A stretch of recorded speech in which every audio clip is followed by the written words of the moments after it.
రాష్ట్రం అప్పుల నుంచి కోలుకోవాలంటే కేంద్రం సాయం అవసరమని సిపిఐ ఎమ్మెల్యే కూనంనేని సాంబశివరావు అన్నారు.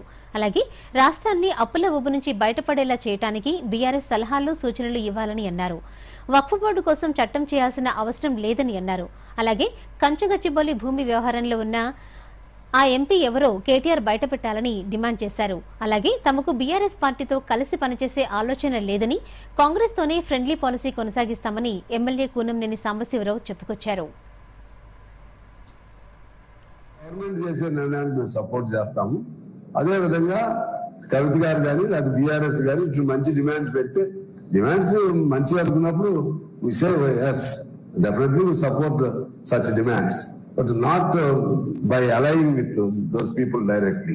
వాళ్ళతో కలిసి అంత అవసరం లేదని మేము భావిస్తున్నాం. Politically now we are a friendly party to the Congress party. It doesn't mean that we keep quiet for everything they do.